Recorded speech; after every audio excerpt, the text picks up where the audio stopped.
Hey guys, what's up? Happy Tuesday. I hope your week has been starting beautifully. We are still in the live series from SolFest Music Fest that we did in the middle of freaking Alabama at the beginning of May. It was the first time we did this for a live audience. It was so exciting. If you guys are liking these episodes, please like, subscribe, share to the YouTube channel, Spotify channel. Please leave a review. Everything matters. It's greatly appreciated if you're enjoying these conversations, if you're learning from these conversations, which I know a lot of you are. So just know I greatly appreciate you and anything you're doing to spread the word about the podcast. I love you forever for it. This week we have on someone who I would consider a dear friend of mine. His name is Kevin. He goes by the name DrinkUrWater. He is absolutely smashing it. Talk about an individual who has worked with his head down for so freaking long. And when it happened, it freaking happened. And I am so happy and proud of him to see him touring with huge acts like Liquid Stranger, Black Tiger Sex Machine, and so many more. He is absolutely all over right now. He's killing it with the releases, killing it with the tour stops. Nothing is going to stop him. I'm so glad we had the chance to talk. If you want to learn a bit more about him, he actually was on the podcast during COVID when DrinkUrWater was really just starting to ramp up. He also rapped under an alias named Kevin Flum, so you may know him from there. But without further ado, welcome Kev back to the podcast. See what he's been up to, see what's next, see where you can catch him for a freaking crazy DJ set. Yeah, guys, I'm so proud of this individual. As always, support our sponsors, like, comment, share, subscribe, all of that fun stuff. You're tuning in to Lizzy Jane, and this week we have special guest DrinkUrWater on the podcast.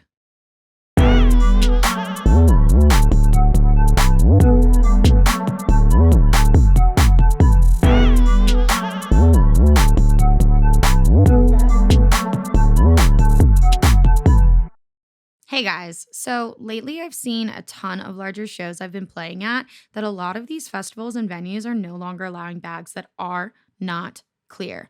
Well, guess what? Lunchbox Packs is coming in clutch again. They have just stepped up their anti-theft bags by releasing a fully clear hydration pack and snack pack. This is an absolute game changer for your summer festivals and events.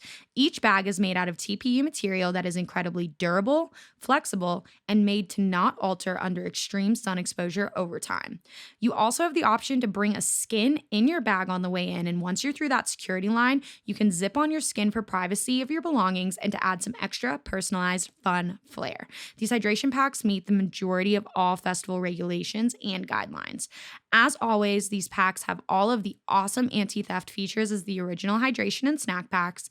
Make sure you use code LizzyJane for $10 off any hydration pack and code LizzyJ for $5 off any snack pack. I will see you at the rave.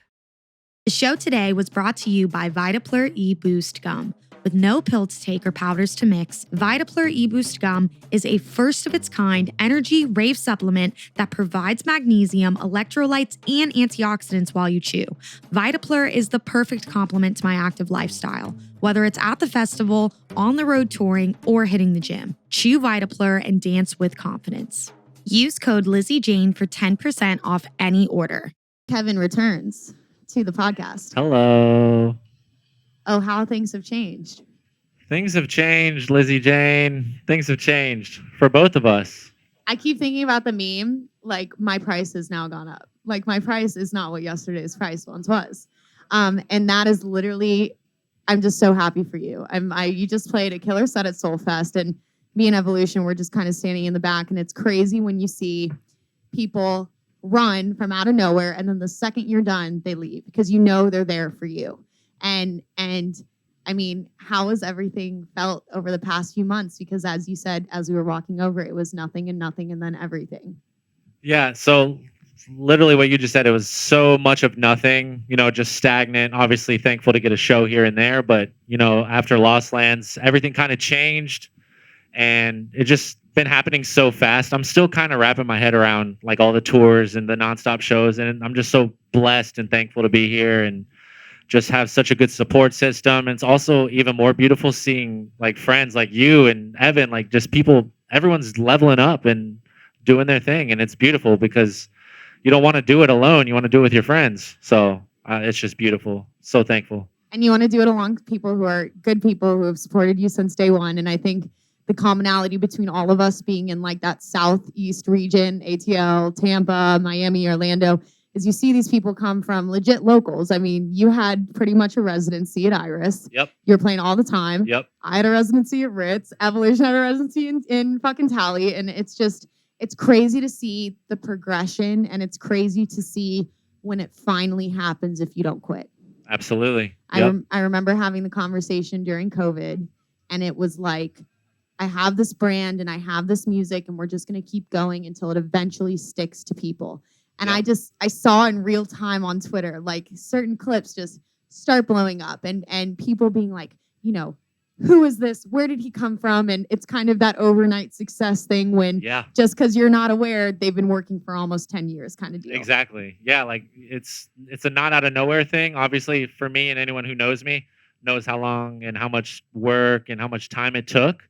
So to outsiders, it might look like that out of nowhere thing, but the real ones know like the struggle you got to go through to even get halfway to where we're at right now. So it's.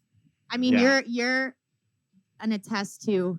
I think you're like kind of this almost scientific hamster on this wheel that says, okay, if you really keep going and you hone your craft and you develop your brand and you develop your sound, will it actually happen? And it fucking happens, you know? That's the formula. You just got to keep going until something happens. I mean, you know, I was just too far in to not keep doing it. So is that or nothing. So. Well, it becomes your life, and you eventually have to take a step back and say, okay, am I going to put kind of one foot halfway in and kind of do all this other stuff at the same time and freelance or have a job? Or am I going to go all in, kind of don't have a plan B? This is my life. This is what I love. And it's so amazing to see it eventually happen to good people like yourself. And, you know, you're not new to music. For people who are not fully aware, you know, also Kevin Flum, also K Flum. Yep. You know, started in a different genre, kind of transitioned over into electronic dance music. Yep. And luckily, I was able to do a bunch of, you know, like rap features for, you know, big producer songs. And that kind of got my name into the door for people to be like, oh, who's this guy? And then that's when I would present. I also produce and make music under an alias. So, you know, I kind of use it as a crutch because I knew I wasn't going to do rap music forever. You know, the older I got, I was like, I don't see too much longevity in it. So that's why I started really focusing on production and doing all that. So just thankful it all happened the way it did. Like it's been so beautiful, and I'm just so grateful to be here. It's insane. Well, you're doing Red Rocks with the Wakaan family. Yes. You know, you've had a ton of releases over there. You're doing dates with Black Tire Sex Machine. You just finished doing dates with ATLIENS. Yep. I mean, you literally gone every weekend, touring all the time. I mean, have you been able to find balance? Is that something you're still kind of figuring out? You just moved from ATL to Arizona. Yeah, that's a whole nother thing. Like in between touring and doing all that, I had to just pick my whole life up and move across the country, which was insane. But like there isn't really much downtime lately. But when I do get the downtime, it's obviously spending time with my friends, family, girlfriend, and creating new music to play out. And, you know, there is a balance you have to find. And that itself is an art, is finding that balance. So, yeah, just you develop those skills as your plate gets more full. And I feel like your first year of like nationally touring, you make so many mistakes and you figure out so many things in retrospect to sleep schedule and how to do traveling correctly. And especially when you're on tours that are flying, which all of yours have been flying. All of them, every single one. I mean, you definitely find your favorite airline. Shout out Delta. Shout out Delta. Quick. Shout out Delta. We all know. We all know. Oh, yeah. What is it? The Sky Club? Oh, Sky Club. Yeah. All day. All day. And when you're tired and hungover, it's the Delta Cry Club. But it works out because there's free food and free mimosas. Mimosas. Who don't love a mimosa in the morning, you know? So, yeah, it's Delta all the way. Being from Atlanta, too, like that was obviously huge. But, yeah. So are you just like a big fan of water, or like where'd that come from? So, yeah, I am a huge fan of water. I've always been really attracted to it. But the reason why like the whole brand is called what it's called is because I was an athlete in high school and college, and I always showed up to school with this abnormally large jug of water all the time. And kids would just like call me water boy and stuff like that. And it didn't resonate with me until later in life. But obviously, you know, the EDM scene needs plenty of water for every reason. And I just wanted to let my music resonate with that. I like making wet, weird, deep bassy type stuff. So I just felt like it resonated, and I just wanted to push it as far as I could and just spread a message with just my name. And I tried to do it as least corny as possible. I wanted it to be natural, not forced. So yeah. You toe the line. It's Yeah. like sending a message, Oh, yeah. very clear, on brand. And honestly, if you kind of look at music and like a visual representation, that's very much so what your discography is. It's very like wet and like silky and like experimental and Yep. just like wonky. Yep. It's kind of like this, I don't know. How would you define your music if you had one sentence to define it? Moist. That's great. Yeah. I definitely hear that in what Bendy Rhythm Straw. Yep. Love it. Yeah. I throw the little tags in there, just to keep people, listening. Because I feel vocals are really, really like the little fills and stuff. I think those are really huge for crowds and for people to grab onto. And that's something I've really honed myself in on, is working with vocals and making them sound weird. And some people say like, oh, you need to keep doing the sexy robot voice in your songs. And it's just something that stuck with me. So kind of just take things as they come and stick it to the brand if it makes sense. Absolutely. And it's kind of over time, things become more cohesive. You try things out, you throw things out, throw things at the wall and see Exactly. what sticks.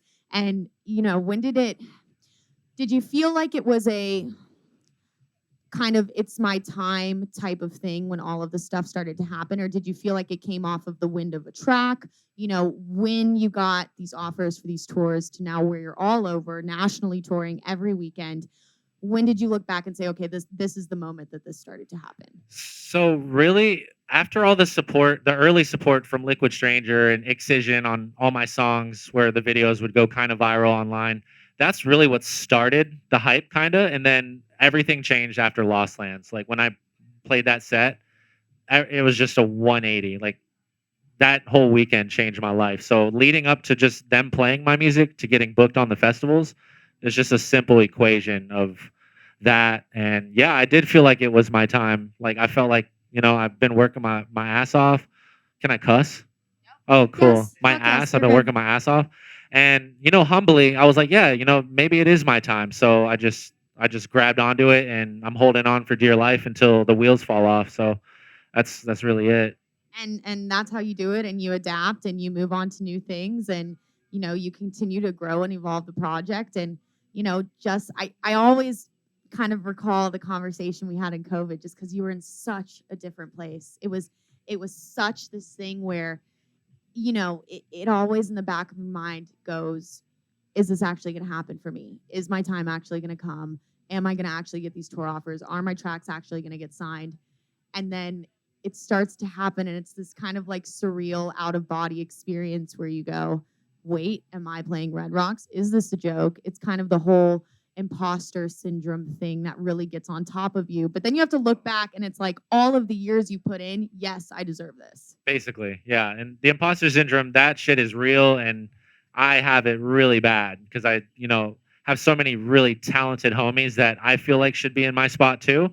But, it's just timing and connections and who you know. Not everybody has all those puzzle pieces all at once. So, I do feel like I deserve to be here, but I also I'm the type of dude, like I want all my friends and everyone else to feel what I'm feeling and do what I'm doing. So that's always going to linger in the back of my head. And that just pushes me to get to that level where I could just put my friends on a show or a tour or something like that. So that's really what motivates me. That's exactly what I was going to say. You just have to fight to get to that level where you can open those doors and opportunities to those individuals that are like, it needs to be their time. They do deserve it. They make kick-ass music, because there's so many people out there right now making mind-bending shit that don't get shows, that don't get offers. At all.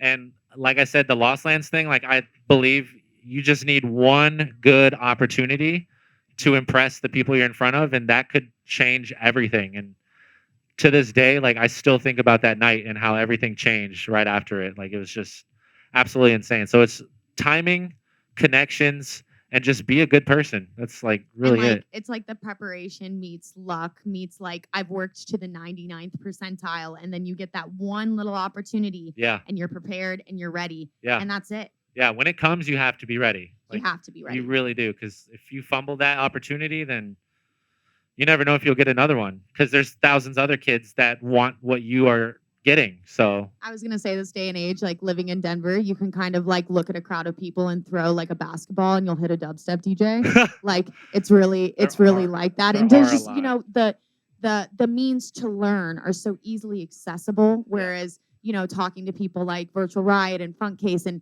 they didn't have that shit. They were making drums from scratch. They were making things from scratch. There was no how do I make a res bass? How do I make a Liquid Stranger bass tutorial? So, I always say that it's the easiest and the hardest time to be an artist because you have so many accessible platforms, TikTok, Instagram, YouTube, all of these things that you can really attract people without having a label or an agency be a gateway. But at the same time, how are you going to be unique? How are you going to stand out? Exactly. There's so many people doing it. So, like you said, the tools are there, and it's almost unacceptable to not be able to progress with how much knowledge and tools there are at your disposal simply by clicking on one link. Like it could change everything. And like a lot of the stuff I learned was buying lessons from bigger producers. Like sometimes someone will produce a way that you never thought you could produce in, and that'll just change your whole train of thought. Shout out Jaqui. I took a lesson Love from Jordan. him. Love Jordan. Changed everything how I look at music. And that was just an hour of his time. So like you got to invest in yourself at the end of the day. Like It really is like starting a business. I It think is. it's kind of one of those things where when you throw a festival, you've got to throw at least 5 successful years before you ever break even and you start to make money. It's like absolutely. as an artist, you're a brand and you're a business, and you have to invest in your business, because if I was investing in a product, that's the only way that I continue to grow it. Absolutely. It's, Yeah. It's really interesting, and it's kind of crazy just us sitting here after knowing each other for so long, like Exactly. 6-7 years now. It's and been a minute. Yeah. it's been a minute, and that is truly how long it takes. And that's like the bare minimum. Like we're both just starting, and Yeah. we've worked this long to get to a point where we have opportunities with A-Lix stacks, with agencies, with talent buyers here and there, and it's all very intriguing. But it just shows a lot of listeners and a lot of aspiring artists that it is really possible, and it kind of opens the window to consumers and fans of music to show that very, very rarely there is an overnight success. And if there is an overnight success, usually they disappear as fast as they appeared. Absolutely. Yeah. And nothing worth having comes easy ever. So that's why I'm just holding on to this and gonna just keep doing what I'm doing because it seems to be working. So we'll see what happens. And yeah, at the end of the day, it's just music, and we're all here because we all love it. And yeah, EDM, baby. EDM, baby. I love it. Let's get technical real quick. So what DAW do you work in? Ableton. Love it. Love the workflow. Gotta shout out Ableton. Oh yeah, It's the best. It's the best. it is the best. Approaches to songs, is it different every time, or do you have a sound design method that you kind of hop into the DAW and you start to write music?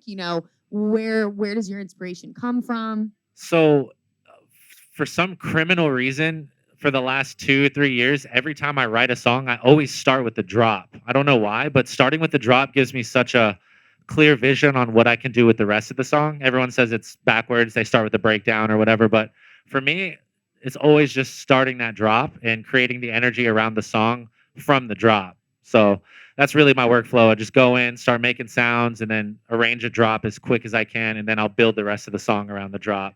And I Usually. think a lot of things that producers have early on is, I mean, I used to make songs that, a drop would hit it and then the second drop would hit and it would sound like a totally different fucking song. You're Absolutely. like going from like Millennium to Liquid Stranger all Yeah. in a minute and 20 seconds. Exactly. And starting with the drop, it's always easier to take technical aspects, sound design, and build up and use those things to make your song sound so much more consistent. Exactly. So are you kind of a person where in the future we could expect maybe some of that K Flum to be sprinkled in the Drink Your Water project, or are you very kind of stuck on keeping that separate? Because you have such a talent. So it's like, yeah, I haven't done much hip hop stuff as of late, but it's always been a goal of mine to just do all my own vocals, never use samples again. And I just haven't gotten to that point yet where I've actually done it, which is, I could easily just do it, but I just haven't. but that's how you reinvent the project in like 10 years. When you're like, Basically. hey, I need to like spice this up. Here we go. Yeah. I can fucking rap till no end. Exactly. Yeah. So, I did want to keep the projects completely separate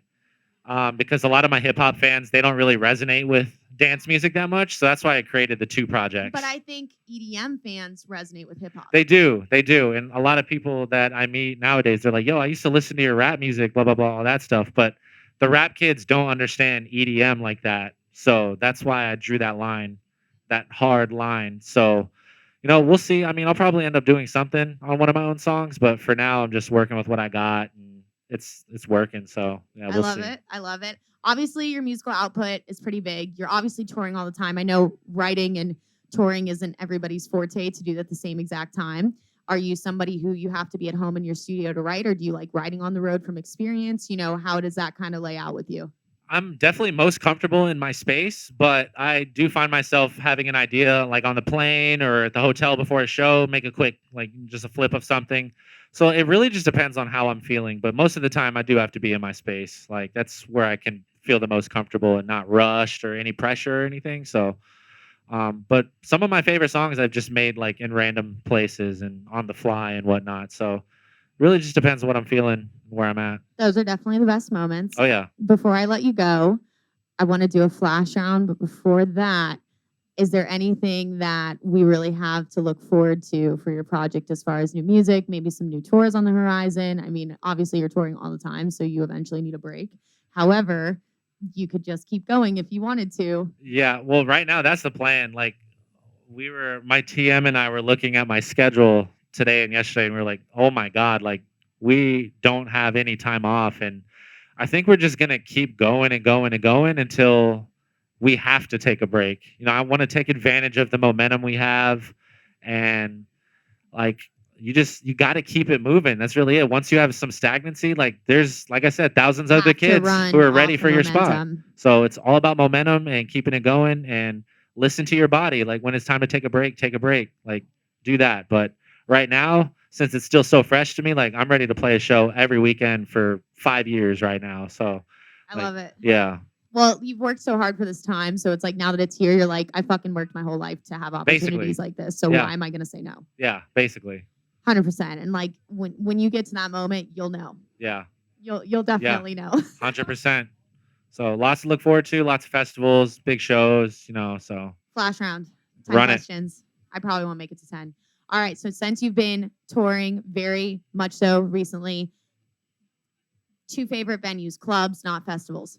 Ooh, all right. So my favorite venue that I've ever played on this past tour was the Civic in San Jose with ATLIENS. It's one of the sickest venues I've ever seen. It's a beautiful venue. Yeah. I will chime in. And then Armory. Yeah. Dude, the Armory. Okay. Minneapolis. This was supposed to be a flash round. That was the show. You want to talk about a show that changed a lot for you? That was the show that changed a lot for me. Yeah. Yep. That venue is fucking magical. It's so insane. You It's feel so sick. like you're in just I felt like I was at a festival. you're at a festival. Yeah. You look out and it's like you don't even see people. No. There's lights, there's fire.